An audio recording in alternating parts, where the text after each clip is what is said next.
Hello ladies, gentlemen and biker icons. This is going to be the reveal of the first bit of the Dark Vengeance box set that I've called pretty much completed now, because once the varnishes go on, the two types of varnishes, of course, the glossy Warhammer Art Coat, followed by a matte spray that I had to pick up from the art supply shop, then I'd pretty much call that done. So we have here the 3 Ravenwing bikers that we get with Dark Vengeance for the Dark Angels. Here they be, so a quick side shot of them as if they were driving, and the other side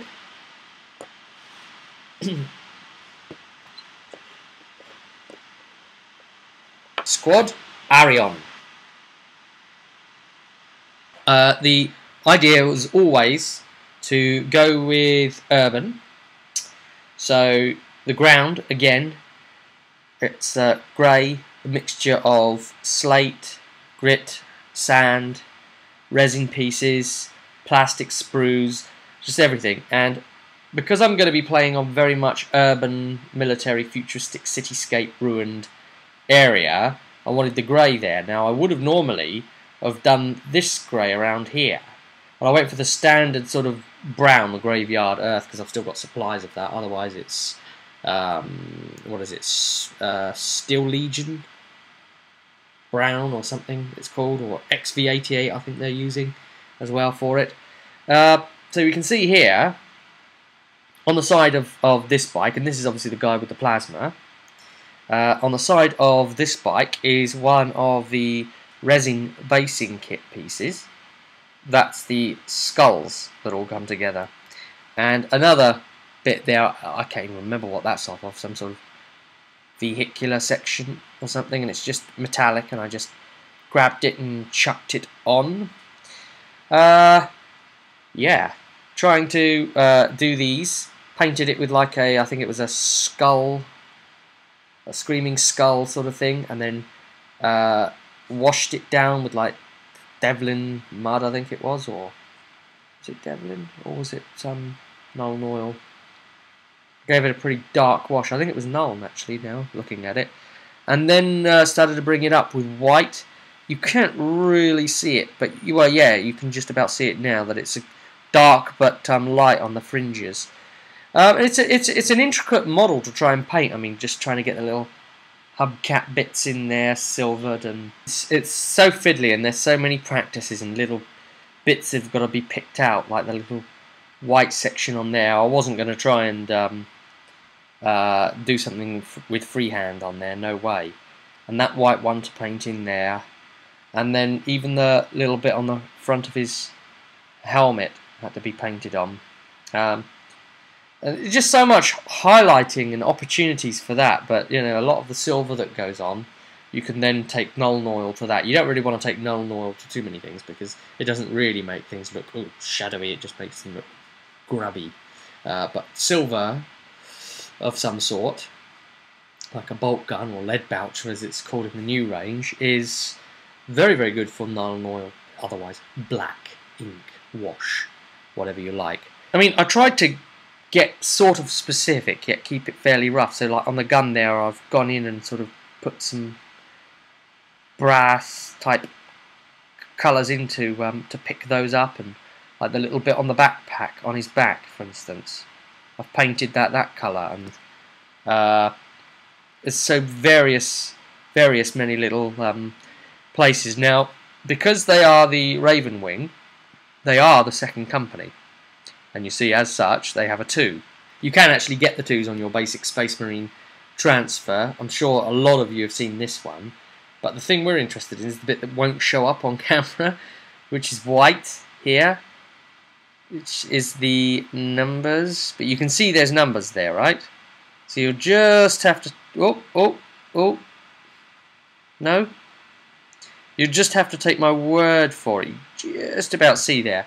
And the ones included on here are 2s, 3s, 6 and 7. So okay, yes, you could do your second company symbols on there like that, and I did check the the Dark Vengeance box, and that's indeed how they do it. Is another biker. they stick the 2 on there just for the Ravenwing. Otherwise, the number on the shoulder pad normally would be the squad number, for example. Yeah, they were pretty fun to do, although somewhat complex to get this bit correct, the gun ports on and the with the shield. Another little bit with some metal that was put on the base. Oh, that doesn't really show up too well, does it? Some metal that's buried and sticking up out of the ground. Again, you'll have to take my word for it that that is there.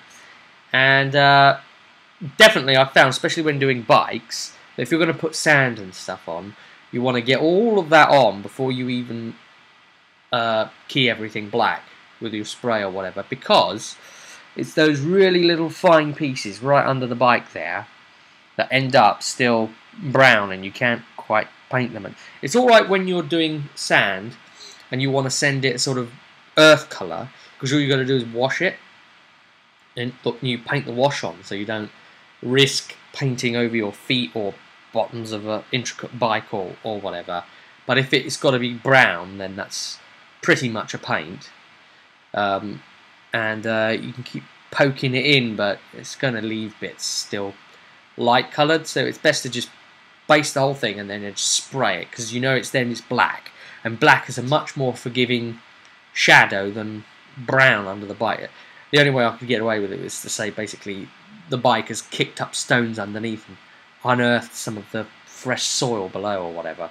Again, you know, a different little detail on the backpack, the little skull in this case. So it's just things that I think will work together, and trying again to follow the booklet, mostly the little how to play booklet that you get with the Dark Vengeance thing, and roughly mostly going by the colour guide.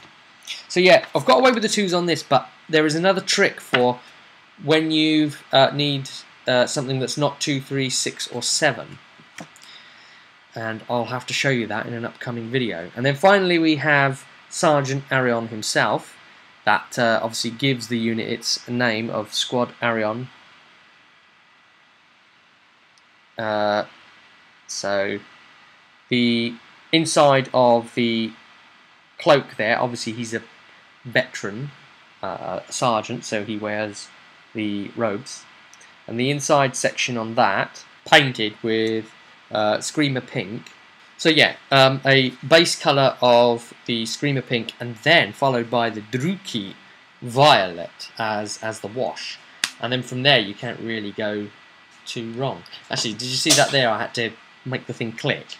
That's a bit of a problem with these pots. You really have to be careful once you've opened them and used them. And it's a lovely colour to go with this. It's fascinating and strange. Rather than taking a red wash, it gives it some sort of richness instead. Sometimes these pots don't quite close properly. So if you go like that, that has closed this time. But they sometimes have the tendency of just the front of it going down like that, and you've heard, and it clicks, but the back of it's still up. You can see that, but you've heard the front click, so the back of it needs to go down. Now listen. See? Now that still isn't fully closed, was it? So yeah, I've highlighted up from that, and the camera doesn't show you brilliantly how that would have been done, but there's an awful lot of little fun bits to pick out, especially in the ground here. Junk and stuff lying around amongst the rubble and stones and things. Other little details, like the little sword decal on his leg there, and his backpack looks really ornamental. That was actually quite interesting and very fine to paint. And again, you know, the tiniest little details on the front as well. Trying to get the skin right was a process and a half. And trying to remember actually what I've used to do this is quite difficult. So I really would recommend you write down your paint colours that you've used in these things, because you will forget, even if you think you'll remember, because you've got to move on to other units that are painted differently, especially Dark Angels.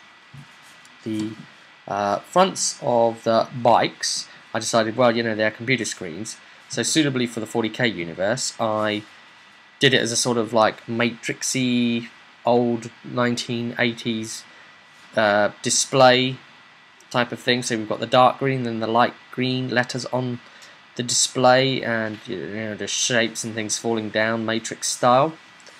So that one's got a little pattern that's formed on the screen there, giving him sensory data information. Then the other one's got a different screen here, you can see, with like lots of little line things coming down. And his final one's different again, so I wanted each screen to be showing something slightly different. That is Squad Arion completed, ready, coming at ya.